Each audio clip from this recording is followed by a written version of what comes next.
કેમ છો બાળકો? આજે આપણે ધોરણ 5માં સ્વ અધ્યયન પોથીમાં ભાગ 2 જોઈશી અને એમાં ગણિતનું યુનિટ 2 આકાર અને ખૂણા છે તેનો અભ્યાસ કરશી. તેમાં સૌપ્રથમ પ્રશ્ન 1ની અંદર આપેલું છે કે બંધ આકારની અંદર રાઈટની નિશાની કરવાની છે. પહેલું, ત્રીજું અને ચોથું એ ત્રણેય બંધ આકાર છે. ત્યાર પછી 5મું અને 8મું એ બંધ આકાર છે, તો એમાં રાઈટની નિશાની કરશી.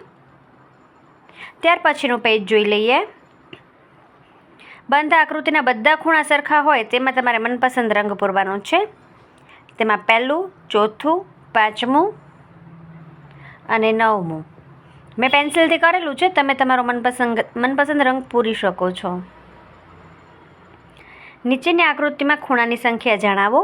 પહેલામાં 4, બીજામાં 3, ત્યાર પછી 4, ચોથામાં 5, પાંચમામાં 8 અને છઠ્ઠામાં 5.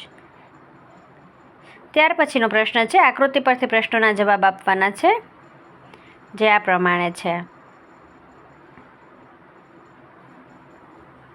ત્યાર પછી પ્રશ્ન 5 જોઈએ. કોષ્ટક પૂર્ણ કરવાનો છે. ખૂણો કયો છે? કાટકોણ છે, કાટકોણથી મોટો છે કે કાટકોણથી નાનો છે? તેમાં ટીક કરવાની છે. ત્યાર પછીનો પ્રશ્ન જોઈએ.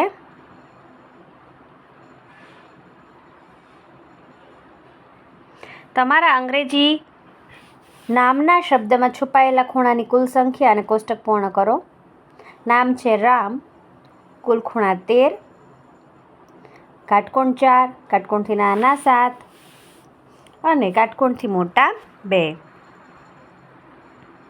ત્યાર પછી 7મું આપેલું છે. કોષ્ટકમાં માંગ્યા મુજબ વર્ગીકરણ કરવાનું છે, જે આ મુજબ છે.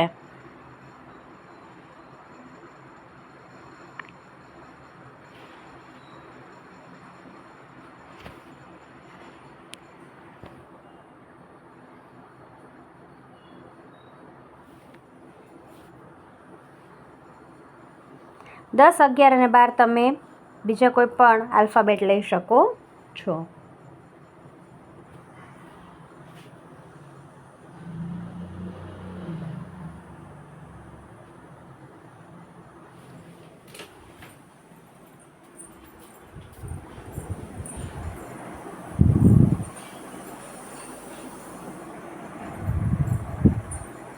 ત્યાર પછીનો પ્રશ્ન 8 છે. ખૂણાઓના પ્રકાર અને સમય લખવાનો છે. કાટકોણ, કાટકોણથી નાનો, કાટકોણથી મોટો અને સમય પણ લખેલો છે. પ્રશ્ન 9માં તમારે કાંટાઓ દોરવાના છે અને ખૂણાના નામ લખવાના છે.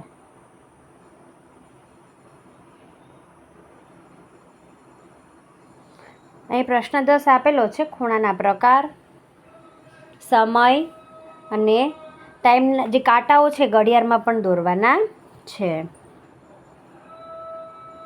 ત્યાર પછી જોઈ લઈએ. આકૃતિના આધારે પ્રશ્નોના જવાબ આપો. અહીં એક આકૃતિ આપેલી છે, તેમાં કેટલા ખૂણા છે, કાટકોણથી નાના ખૂણા કયા છે. કાટકોણથી નાનો ખૂણો હોય તેને લઘુકોણ કહેવાય, 90 અંશનો હોય તેને કાટકોણ કે કાટખૂણો કહેવાય, અને 90 અંશથી મોટું એટલે કે કાટકોણથી મોટા હોય તો એને ગુરુકોણ કહેવાય. કોણ માપકથી માપીને લખવાના છે. માપ આપેલા છે 90 અંશ અને 45 અંશ, 60 અંશ અને 135 અંશ. ત્યાર પછી દીવાસળીનો ઉપયોગ કરીને આકૃતિ બનાવવાની છે. મેં અહીંયા જે 2 ડોટ કરેલા છે એ દીવાસળી છે. તેમાં પહેલાં 2 ખૂણા બેના કાટકોણ અને લઘુકોણ.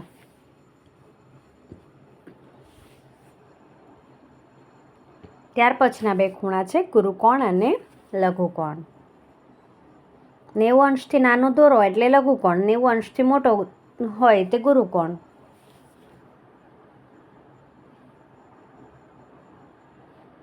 થેન્ક યુ બાળકો.